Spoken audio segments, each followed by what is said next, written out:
Today is May 3rd. It is approximately about a week after the rally. The rally was on April 24th. As many people know, this rally had been planned for 4 years, and I was doing some heavy social media work for about 6 months prior to this rally happening. Now, the rally was to take place at family courthouses all over the world. We were promoting it as the Worldwide Rally for Family Law Reform. And again, it was supposed to take place at family courthouses all over the world. And within about the last 10 days, I had confirmed that I would be in Ottawa at Parliament Hill. Now, a lot of things happened with this rally before it even started. As many people know, I had affiliated myself with another organization here in Canada called False Allegations Canada. And through False Allegations Canada, I met the founder of False Allegations Canada, Gavin MacMillan, and I'm naming him now because of the importance of this. So Gavin reached out to me in January, early January, about the rally, offering their foundation's help and support in promoting the rally and getting the rally organized. So I accepted that help, and in turn we created Lies Ruin Lives. So when we created Lies Ruin Lives, Lies Ruin Lives was supposed to be the hub for the Worldwide Rally for Family Law Reform. So the website was created, people were able to go to the website, sign up for the rally, and data was starting to be collected. Now, throughout this period of time, Gavin had led on to many people that he was wrongfully convicted. Now, people can look up Gavin MacMillan's name. That's why I'm mentioning him, because it's all public record. So people can look up Gavin MacMillan's name. You'll find out that in 2016, Gavin and a business associate of his were accused of rape. Now, Gavin was a Toronto bar owner, and it was his manager that was accused. Now, this rape was caught on videotape, and ultimately he was convicted in 2020. So he went through an appeal process because of some stuff that happened throughout his trial, and he was granted bail. So he had been out for about 4 years on bail, waiting for this appeal to go through. So when I met Gavin, he was still waiting for this appeal, but he had figured it was coming soon. So actually, within about a month of me meeting up with Gavin, starting Lies Ruin Lives, having False Allegations Canada help us with the rally itself, getting it organized, or supposedly getting it organized. About a month went by, and then his decision came back from the appeal board, and they denied his decision. So right away, he's now serving his sentence of 9 years for rape.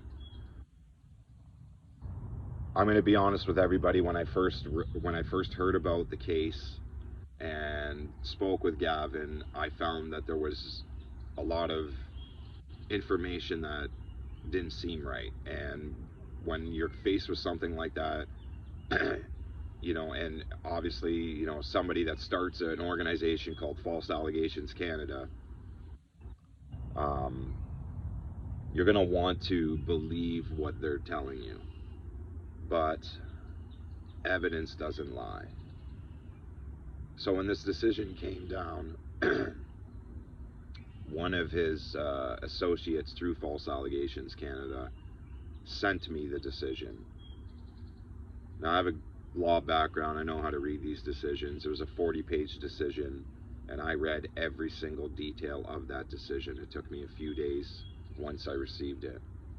But once I received it, I actually seen the truth. And the truth is that Gavin MacMillan is a rapist.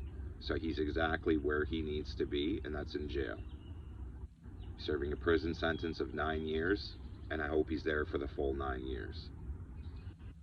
So once I found this out, obviously, I approached the rest of their foundation with this information, as well as my opinion on some of the things that they were doing, which I won't get into.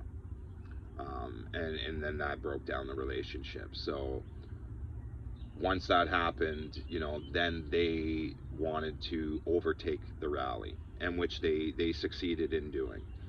So what happened was they started telling people that I had no affiliation with them, but they were still going to go ahead with the rally date.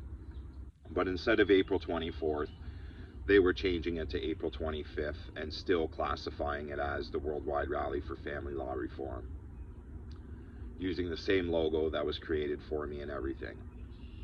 So it created a lot of miscommunication, a lot of communication problems with people that I was reaching out to personally, and then they're getting emails from this foundation saying other information. So there was a lot of deceit and a lot of backstabbing.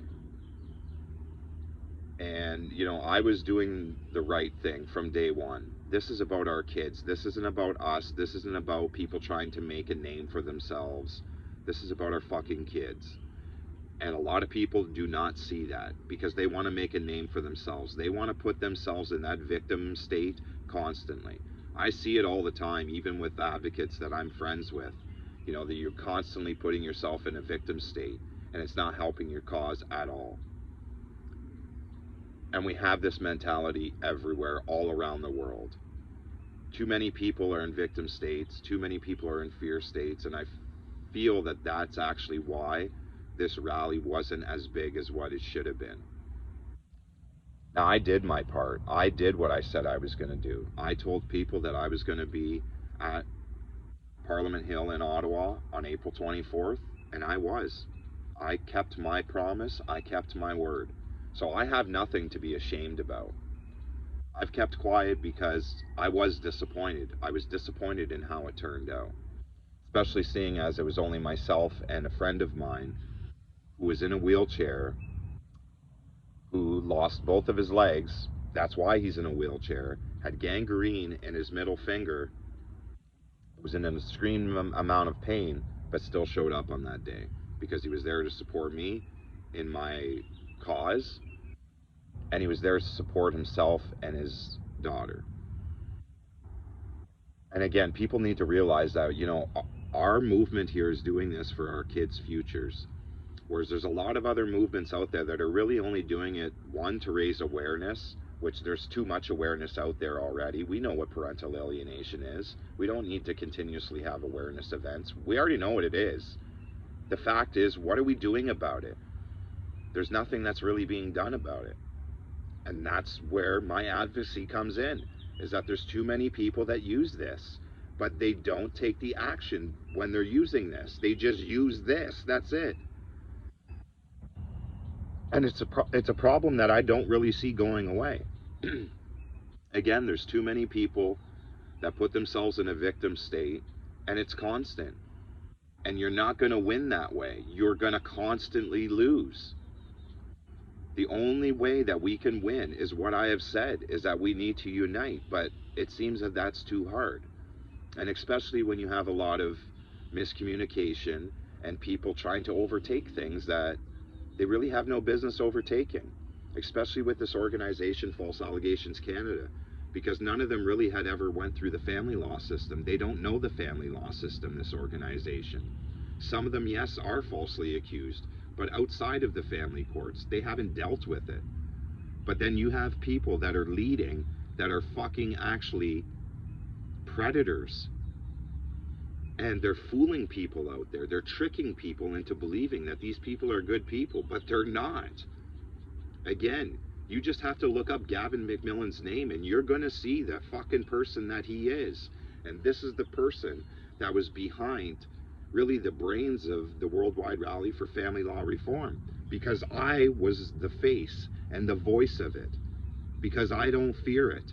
So when I said that I was showing up and I told everybody that we were coming, I meant it. I was coming and I showed up and I kept my word.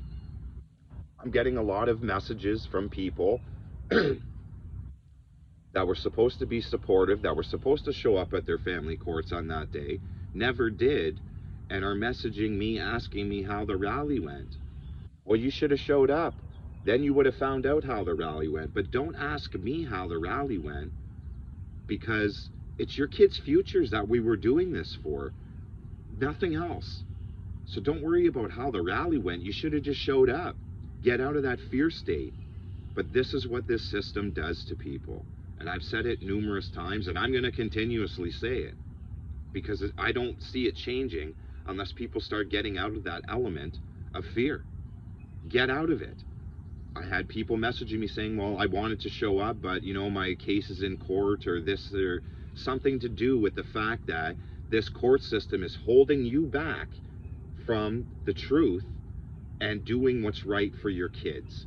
So for me, a lot of people are going to look at it as a failure, but I don't look at it as a failure, because I succeeded in doing what I said I was going to do. I cannot hold everybody else's hand and make them go to their courthouses and stand up for their kids. That had to be up to you. I could give you all the information that was needed. I could give you the stories. I could give you the other parents that were crying, saying that we needed change. I could give you videos that we've made. But ultimately, it's up to you to make that choice, to take that step, to say enough is enough. And there wasn't enough people that have done it yet. People are too concerned again about, first of all, their own cases, which is understandable. But again, when you know that these problems are existing and continuously happening all over the world, and it's not just happening to you, it's mostly happening to your kids. That's why I don't even like the term parental alienation, because all it deals with is it coins the term parents. So it puts it on parents. But really, the most affected out of all of this is our kids. So it's really child alienation. That's what it is. It's child alienation. They're using our kids as the pawns to get back at us. And it doesn't stop. I'm still dealing with stuff from my ex-wife. She doesn't stop. No matter what, she won't stop unless we start making these people held accountable for what they're doing.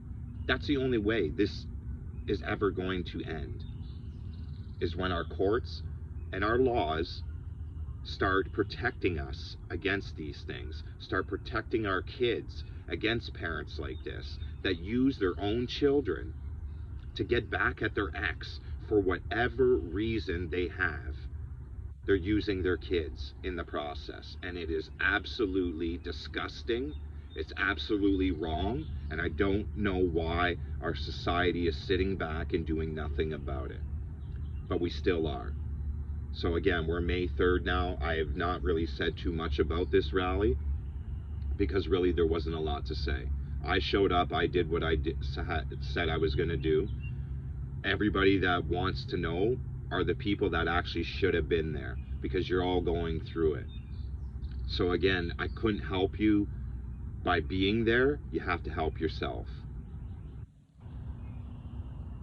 So I'm going to end this rant, because I have a lot more rants that I need to get off my chest, especially dealing with this rally, dealing with the family law system, but also dealing with my own personal situation. My ex-wife, she thinks that she's winning. But in the end, I'm going to tell her right now that you are not going to win. Because I'm going to tell you right now that our kids are going to see absolutely every single piece of truth that has ever been put out there. They will see it. And they're going to see the lying piece of shit that you actually are. Because you're not the only one out there that does this. And the kids are going to see that one day. That you aren't the only parent that does this. But I'm going to be the parent that is always going to stand up to it, no matter what. So don't forget that. Don't forget that the next time that you want to try and cause something, especially with my mother. Remember that I'm never going to give up. And you will face your karma one day, because the kids will find out. I promise you that.